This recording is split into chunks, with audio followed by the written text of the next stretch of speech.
So I'm joined by Tamara, who's in Spain. Thank you for joining us. It's lovely to talk to you. Do you want to tell us a little bit about your chronic illness journey and maybe a little bit about how grief has played a part in that? Okay, I'm really one of those MECFS patients that doesn't really know when this all started. I have to say it has been quite progressive through the years with some major events that I think that finally trigger me being moderate severe. I would say I'm more severe than moderate right now, although I have some bright days. Mm. But yeah, I never been the kind of very energetic person myself. I had how you call it Epstein Barr when I was 18. No symptoms. Everyone in my class did.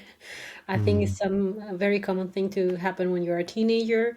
And then I had some traumatic events emotionally during my 20s, and all of a sudden one day I moved from one job to in the private sector to the public, and anyone that has done that knows what a big shock that is in your life. Mm. So I started having some mental illness symptoms, which, to clarify, I had since I was 14, but I didn't know. I was diagnosed with OCD. Mm. But one morning I just woke up and I just didn't want to move. I didn't want to read. I didn't want to do absolutely anything. And in the wrong hands, I started being heavily medicated with medication that I really didn't need. Mm. And then I moved to Germany for love. And I don't know, I think it's always hard when you have to move to another country. And I had no health insurance for 2 years until I got like a more stable job. And in the moment that I got my job and I started having medical care, something changed on my medication, and I had what I know now that is called an pyramidal syndrome, which is kind of an anaphylactic shock to antipsychotics. Mm. Wow. And I didn't know where I was when I went out in the street. I didn't know where I was. I was having pain all over my body. Everything started to crumble. And one day in Christmas, my mom came to visit and she said, like, no, you're coming back to Spain. So I went back. It was 2014, and I started detoxing from everything. Like when the new psychiatrist saw what I was taking, he was like so shocked. He was like, "This is not possible. You cannot be taking this. This is not what you Mm. have, you know." And since then, I was after some time, I started having the pain was worse. I was starting having bruises all over my body, very, very weird symptoms. And I was trying to get diagnosed, but not like seriously. I was just going to doctors and saying, like, what's going on with me? What's happening? And they were like, oh, this can be fibromyalgia or this can be chronic fatigue syndrome, because, of course, they don't know that ME exists. Mm. Uh, but you're too young. Mm. So I was dismissed for another 2 years. In 2016, I was diagnosed with fibromyalgia and ME/CFS. ME/CFS was like, I would say, a light diagnose, because this person didn't even try to test anything. And after 2 years, in 2018, I started to be very, very sick. Then is when I really tried to find out what was going on. I couldn't sleep. I had, like so many symptoms that were so clear that was MCFS. And I was finally diagnosed, but it was too late. It Mm. was too late for me. I got very, very sick. I lost everything that from the few things I had, I lost everything. And it was very hard also, a very heavy fight with the administration and everything to get my disability, to get my long-term disability. I think you call it, like you are not fit for work. Mm. And finally I got it, and now I'm here. I'm not getting better, unfortunately.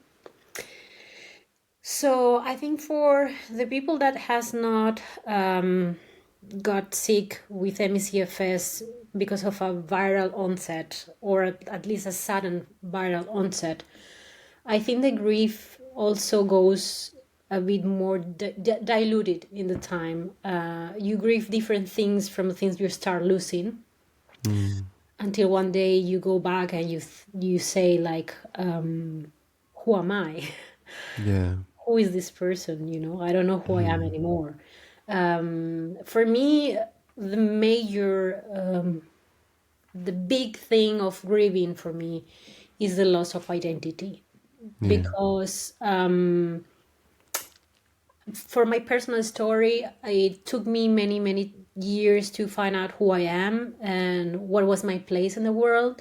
And it seemed that when finally I was just, touching the stars, I'm here, I'm where I want to be, I know what I want.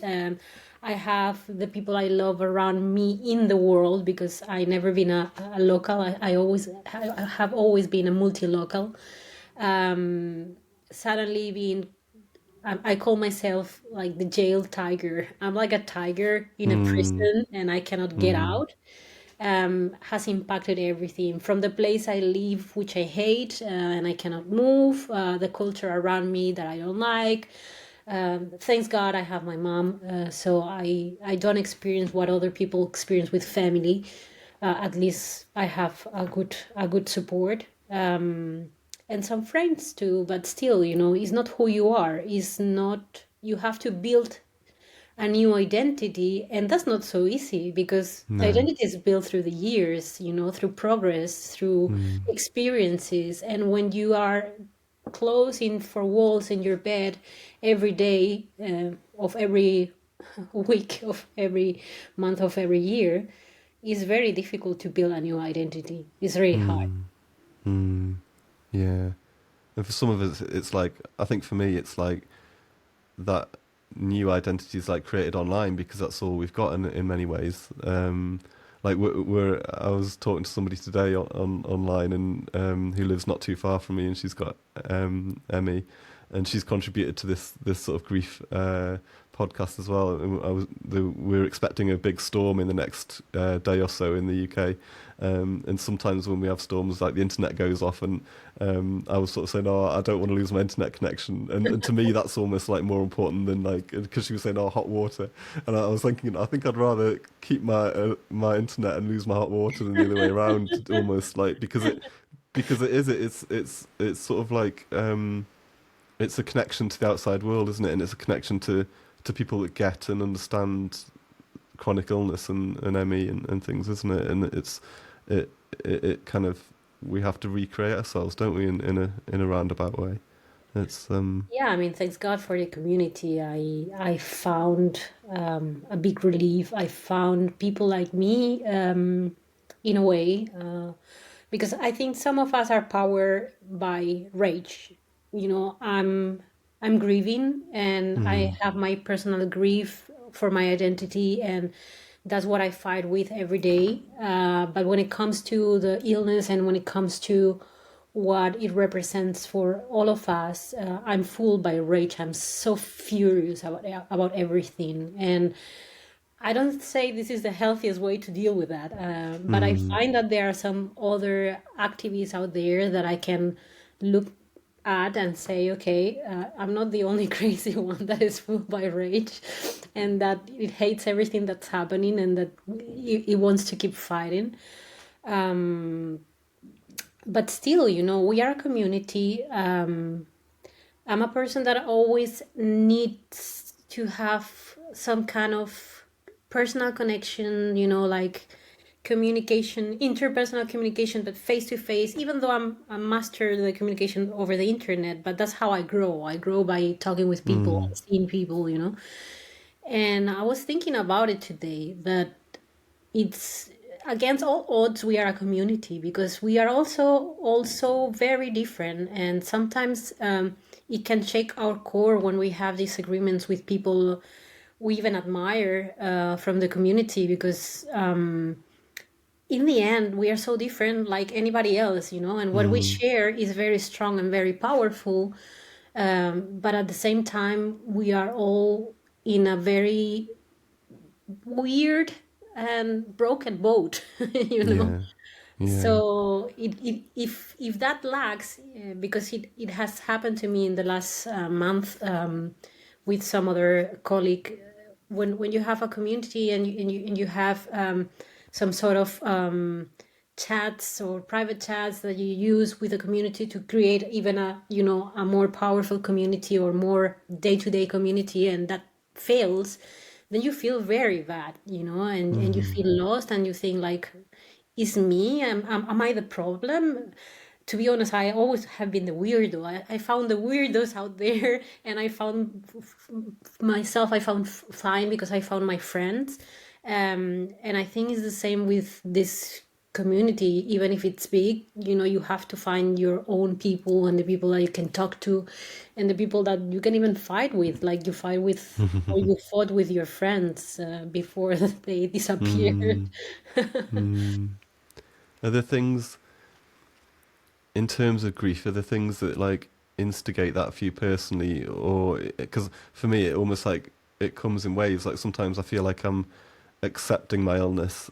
And you were talking about anger, and yeah, I think that's really valid. And I think I go through phases where I think I'm all right with this, and then maybe my baseline dips in terms of what I can manage, and then I kind of go into that like anger phase again.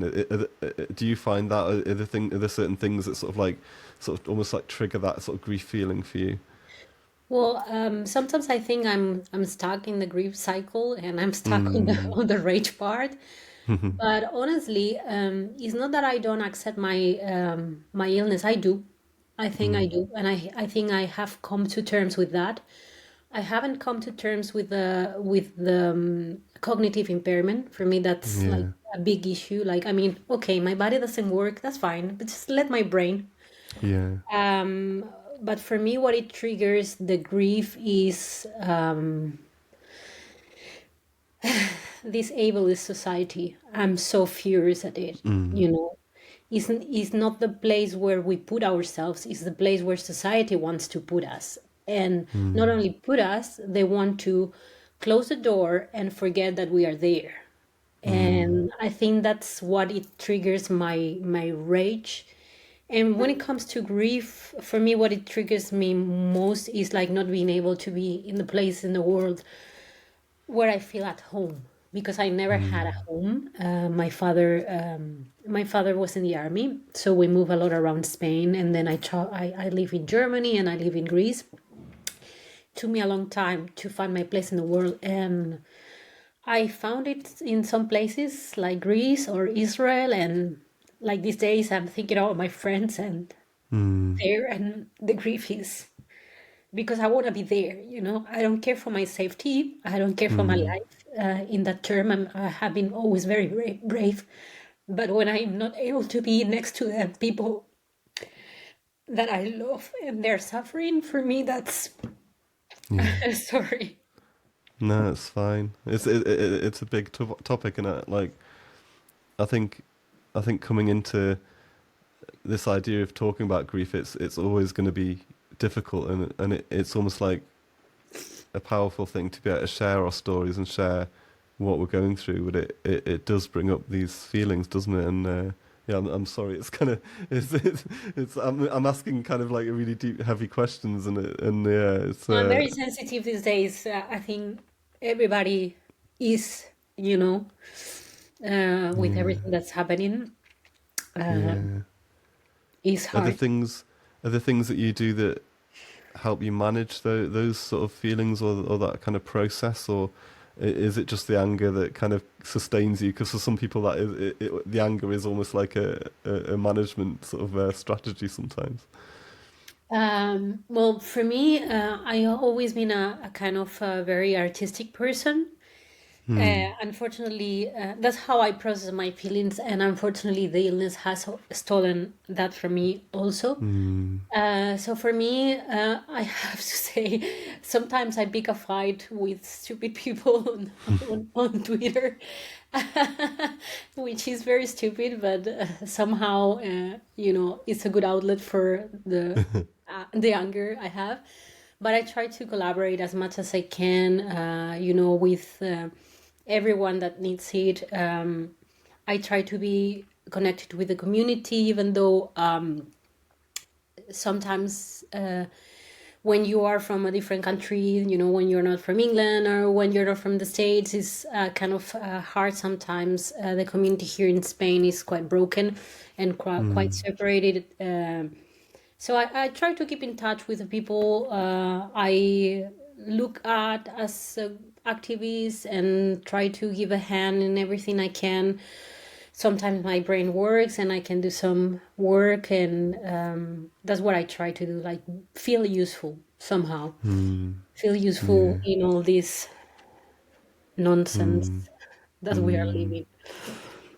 Have you got any thoughts for people that are going through a similar situation for you in terms of like how I don't know, just encouragement or just yeah, in terms of managing kind of grief? Well, that would be something big for me to say. But I think, first of all, it's important for people to find within the frame they can, to find stability, to put boundaries, and to keep people that doesn't believe you or doesn't love you the way you are deserve to be loved, to keep them away, so you have some room to reflect, because there is a lot of internal work you have to do, like building a new identity. There's no books for that, and you Yeah. have to find yourself. I would say, also, to come to terms with disability and to know that they are part of a community, uh, that disability is not a bad word, and that, you know we somehow also to find the privilege that we have. Like, I'm disabled, I have MCFS, but I'm privileged because I have a loving mother. I'm white, in a European country. It's not like seeing the good parts of where you live, but acknowledging that you have that privilege and find the power in that, instead of seeing yourself always like the victim, like the oppressed, and fight back. I think that, from a person that uses rage in order to go over things, find that power, and fight back and ask for your rights. And I think for me and for people like me, it can work, like fight through the grief. I would say. Yeah. And thank you for sort of sharing. And I know it's just been a brief conversation, and it can be quite emotive, and it does feel when there's other things going on in the world that feel just overwhelming as well, isn't there, in the minute in the news and things, and it feels like, well, yeah, our situations sometimes can pale into insignificance compared to what else is going on. But I think it's really important to like share our stories, and I think that was one of the reasons why I wanted to kind of do this podcast series, because I think through sharing our stories and it brings about, like you say, a shared community and empathy, hopefully. And I think that's a core word for me in terms of like seeking empathy for each other, but also like hopefully telling our stories can bring about change in people's perceptions about living with chronic illness. And I really appreciate you sort of sharing your story as well with us. Is Yeah, there anything? I really would like to say something. Yeah, I was gonna say, is there anything else you um, wanted to share? yeah, this community is great. We are growing more and more powerful, but I think the community has to look for individuals in countries that are not privileged. Like, we really need to reach out to communities that might be isolated, that might not even have an association, that might not even know, there might be individuals that are sick and they are alone, maybe speaking other languages that we barely know. I think we have to look for them and we have to come together because, this illness we know is not specific from any country. We know the radius, and there must be, people in Africa and the Middle East, in Asia, and we need to come all together. And all together is the only way we will be able to be here and to fight against oblivion. Well, well, thank you so much, and Thank I really you. appreciate your time as well, Tamara. And yeah, we'll leave it there, and I'll hit stop.